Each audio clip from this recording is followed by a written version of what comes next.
तो बच्चों, class 9th के बच्चों का बहुत दिनों बाद हम लोग क्लास में फिर से मिले हैं।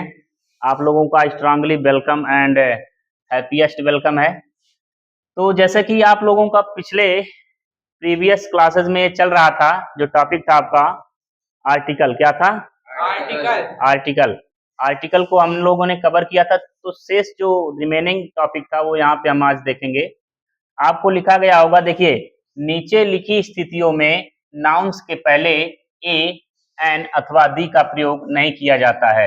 यानी कि जो ये स्थितियां बनी हुई हैं, जो टॉपिक यहाँ पे कवर किया गया है, उन स्थितियों में दी का प्रयोग न करके ए तथा एन का प्रयोग किया जाता है।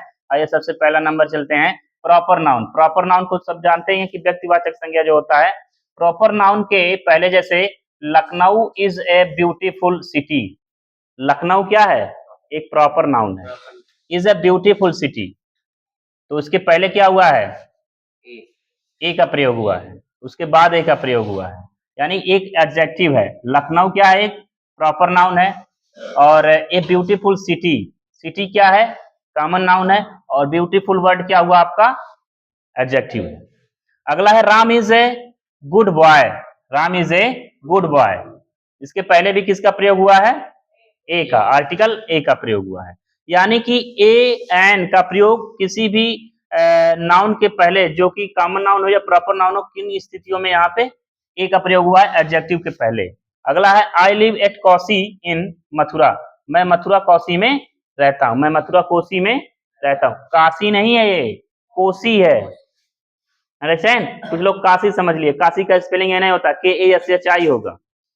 India is a great country, तो भारत क्या है? एक प्रॉपर नाउन है, तो इज ए ग्रेट कंट्री। तो यहाँ पे दी का प्रयोग नहीं किया गया है, जबकि ए का प्रयोग किया गया है। ये कब दी का प्रयोग होता बच्चों?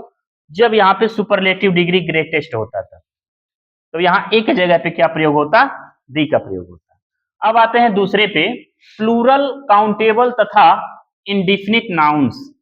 प्लूरल काउंटेबल तथा इंडिफिनिट नाउन्स के पहले जैसे देखेंगे, डॉग्स आर बार्किंग्स। डॉग्स आर बार्किंग्स, तो प्लूरल क्या है? ये है, और काउंटेबल नाउन भी है। डॉग्स आर बार्किंग, ये क्या है? डॉग्स आर बार्किंग, यानी कुत्ते हैं, कुत्ते भौंक रहे हैं। तो कुत्ते कितने भी हों, उन्हें गिना जा सकता है। अंडरस्टैंड? तो सबसे पहले प्लूरल हैं और काउंटेबल यानी इंडिफिनिट्स हैं। यानी डॉग्स आर बार्किंग, यानी कि कई कुत्ते हैं लेकिन गिना नहीं गया, इंडिफिनिट है, अनिश्चित है।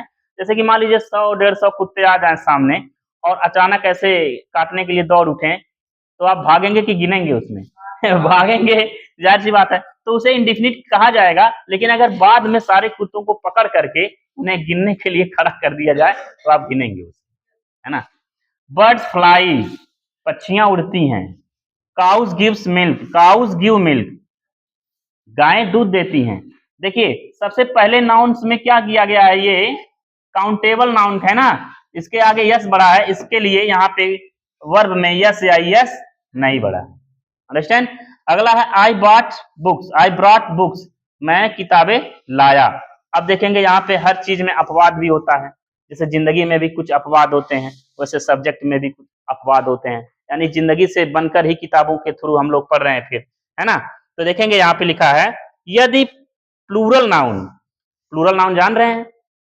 जैसे कि ये, यदि प्लूरल नाउन से किसी विशेष वस्तु का बोध होता है तो उसके पहले दी अवश्य लगता है, दी अवश्य लगता है। अब मान लीजिए जैसे कि आप कहेंगे साइबेरिया, साइबेरिया के पक्षी बहुत खूबसूरत होते हैं, तो यहाँ पे लिखा है ना साइबेरियन पक्षी। The Indian girl, the Indian boy, the American girl, the American boy, तो यहाँ पे दिया नहीं गया है the birds of Siberian, the birds of Siberian are very attractive, यानी कि साइबेरिया के पक्षी बहुत आकर्षक होते हैं, है ना? साइबेरिया के पक्षी बहुत आकर्षक होते हैं। अगला है the cows of Haryana, the cows of Haryana, यानी हरियाणा की गायें गिव मच मिल्क, ज्यादा दूध देती हैं। अगला है the dogs of mister Sharma are very fearful, Shri Sharma का कुत्ता बहुत डरावना है, बहुत भयानक है या डरावना है। अब देखेंगे तीसरा में क्या है, भाषाओं के नाम से, भाषाओं के नाम, विषयों के नाम, बीमारियों के नाम, वर्षों तथा त्योहारों के नाम से पहले Hindi, economics, TB, Christmas, English, cancer और हेल, होली है ये, सॉरी होली, त्योहारों के नाम दिया था ना। हम एक एक त्योहार या एक एक इवेंट दिए हैं, उसी के अनुसार पे आप सारा देख सकते हैं, है ना। अगला है चौथा, निश्चित समय पर किए जाने वाले भोजनों के नाम, निश्चित समय पर किए जाने वाले भोजनों के नाम, खेलों के नाम या ऋतुओं के नाम से पहले, जैसे cricket, summer, lunch, volleyball, winter, सफर, फुटबॉल, टेबल टेनिस, etc। क्या प्रयोग होता है इसके पहले, प्रयोग क्या होता है आखिर, यहाँ पे क्या दिया है, क्या प्रयोग होता है, ए प्रयोग होता है, एन प्रयोग होता है, डी प्रयोग होता है, डी प्रयोग होता है। The dinner, the supper, the breakfast, the football, the tennis, समझ में आ रही है बात ना। ये बहुत ही माइनर और बहुत ही महत्वपूर्ण चीजें हैं, इसे आप लोगों को जानना ही चाहिए। अब यहाँ पे फिर अपवाद आ गया है, अपवाद को कवर किया जाए। अपवाद जिंदगी के साथ भी चलते रहते हैं, आपकी जिंदगी में भी कई अपवाद आएंगे। देखिए बच्चों, अपवाद यदि उक्त संज्ञा शब्दों का प्रयोग किसी दूसरे नाउन से पहले उसके एडजेक्टिव की भांति होता है तो नियमानुसार आर्टिकल्स का प्रयोग होगा। जैसे I bought A cricket ball, मैंने एक क्रिकेट बॉल खरीदा। क्रिकेट बॉल, बॉल कई प्रकार के होते हैं, बड़े बॉल, छोटे बॉल, लेकिन जो क्रिकेट के योग्य हो, जैसे इतना बड़ा, है ना, जो क्रिकेट खेलने के योग्य हो उतना बड़ा मैंने खरीदा। ए यहाँ पे इसलिए लगा है। अगला है the hockey match was very interesting, hockey match बहुत रुचिकर था।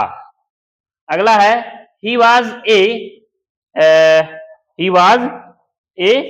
कैंसर पेशेंट, वह एक कैंसर का मरीज था, वह एक कैंसर का मरीज था।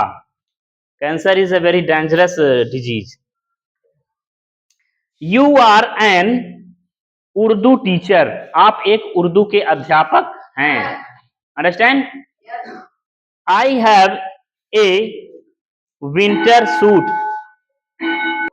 आई हैव ए विंटर सूट, मेरे पास एक सर्दी का सूट है, जो आजकल चलने वाला है सर्दी का सूट, यानी नवंबर में, दिसंबर में, जनवरी में, फरवरी का कपड़ा, समझ रहे हैं ना। तो इस प्रकार से आज आपका ये क्या है, आर्टिकल कंप्लीट कराया गया, और जिसको न समझ में आया हो वो फिर कल पूछ सकता है और वीडियो जा करके देख सकता है, अपलोड कर दिया जाएगा। Thank you.